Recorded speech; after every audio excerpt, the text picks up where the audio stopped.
Welcome to my table, Peaches. Today we are going to find out what's coming in next on your path. We have stack 1, the fish, stack 2, the deer, stack 3, the black cat. Go ahead and hit that subscribe button on the way down to finding your timestamp, and let's get started. All right, stack 1, the fish. Your overall energy coming in, oh, you have the hummingbird. So this is beautiful. This is more joy available to you. It's a lighter heart. It's a stronger belief in yourself and in your dreams. Um, you also might be in touch with the sweeter things in life right now. Beautiful. So first you have the Page of Wands. So very much in line with this hummingbird energy. You're clearly very passionate about something and you're determined to break into it or be a part of it one way or another. And chasing what inspires you. And you're trying to discover something and you're not going to let anyone or anything deter you. Despite some challenges and some setbacks, you're on a path to more fulfilling work or a more fulfilling relationship. Carolyn Herschel, she was an astronomer in a time when women weren't really accepted in the scientific community, but she did her research anyway because her soul cared about it and wanted to know. It has nothing to do with recognition. You're driven intrinsically and you can't even help it. You want what you want and you're going to go for it. At least that's what the cards say. So, what's next? You have the Four of Swords. There may actually be some like poo-pooers or naysayers, and you're like, you know what? I don't need this. I don't need to listen to this. This shows you entering into a gestation period where you're learning more about what it is that you're trying to do, whether that's classes, online research, some kind of daily practice for yourself. But it's something that you're doing behind closed doors because other people, they're just going to distract you and they're going to try to, maybe not try to, but they're just unhelpful. They're unsupportive. So all that does is serve to make you question yourself, and you don't need that negativity or loss of momentum right now. So finally, you have the Queen of Pentacles, and so you do eventually develop something that you want to come out public with. So it feels like you're trying to prove something, like not about yourself, but about the thing that you care so much about, like finding ways to inspire others to care about it as much as you do, or change some negative perspectives around it, which is why you had to close everyone out for a while. Like tarot is this way. Like you might have to learn it in secret, and then when you're ready to start practicing in the world, there will be some people that you have to set straight on what it's for or why you believe in it. I mean, it's also like relationship bubble. Do you remember Ben and Leslie on Parks and Rec, their relationship bubble? It's like keeping the real world problems out of it for a while it's new and while it's coming together until eventually they did have to come out with it. But once you do, it all looks very promising and successful when you show that resilience of the hummingbird energy. So that's what I have for you, Stack 1. And if it was helpful at all, please let me know by hitting that like button, and I'll talk to you next week. Thank you.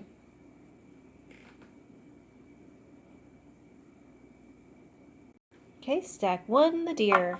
Your overall energy coming in is Raven. And so it's a time of change and a time of renewal. There's magic and healing coming in for you. More actionable insights on a problem area. So first you have the Page of Swords.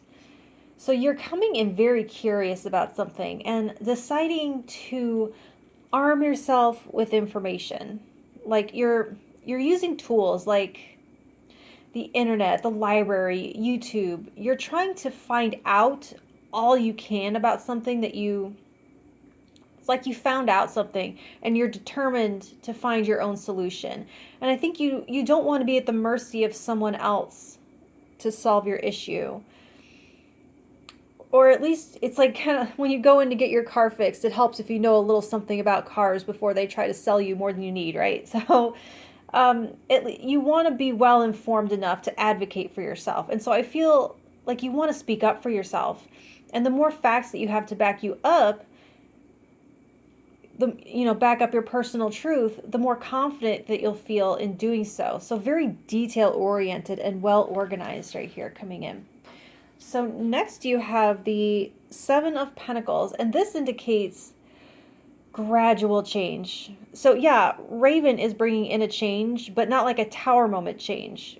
It's like cell turnover change, how your whole body is different over the course of 7 years, one cell at a time. Hardly noticeable on a day-to-day basis, but totally transformative when all is said and done.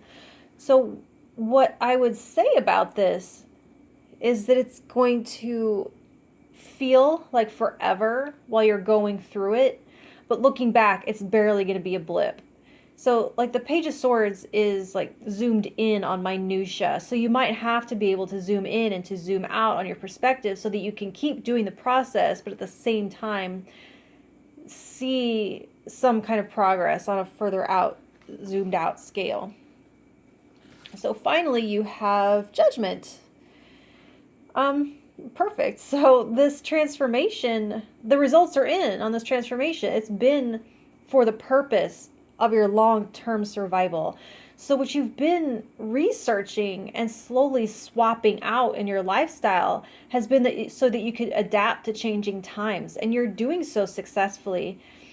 You could be like training for a more sustainable career, or preparing to move to a different state or a different country, or going off the grid, learning homesteading, or like saving for an electric car or something like that. But searching how to invest more safely, find ways to align like with market demands if your business needs to pivot as things change.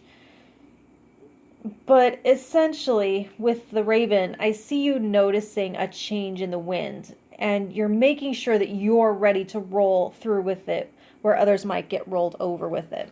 So that's what I have for you, Stack 2. And if this was helpful in any way, please let me know by hitting that like button, and I'll talk to you next week. Thank you. All right, Stack 3, the little black cat. The overall energy coming in, Daisy. So this is a time of simplifying, of cutting, making things simpler. Maybe detoxifying or finding more peace and more stillness. All right, so first you have, the Empress. So you are incubating something here. Someone out there could be pregnant. I try to avoid that kind of thing, but I really can't help it here. Or you could be starting up a business, tending to a new relationship. Whatever it is for you, you're taking extremely good, loving care of it right now. And you're watching and feeding. Some of you may even have brought home a new pet. But you're observing and you're responding. And maybe not pregnant, but caring for like a newborn, nesting.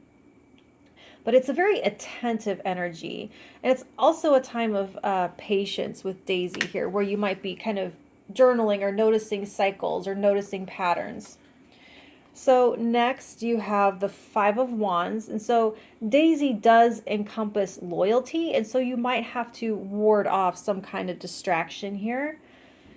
But it almost feels like some sort of test. Like this fusion energy, it's something that seems to come out of nowhere after a long time of it seeming like things aren't progressing, nothing's happening. But then all of a sudden, like it's this snowball to an explosion.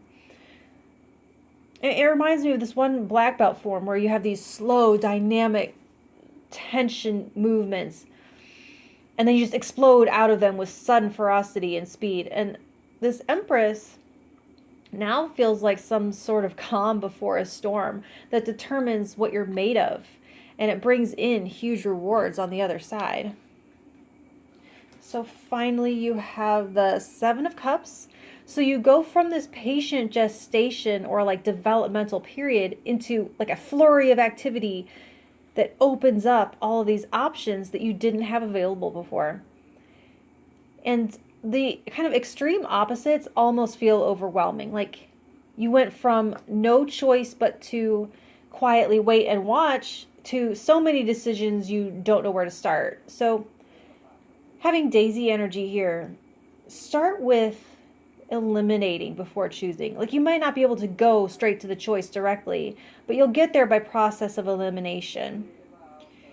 Beyond that, it's kind of up to your gut. They're saying don't overcomplicate it. Be true to yourself and trust that sometimes the best solution is the simplest one. Okay, so that's what I have for you, Stack 3. And if this was helpful in any way, please let me know that by hitting that like button, and I will talk to you next week. Thank you.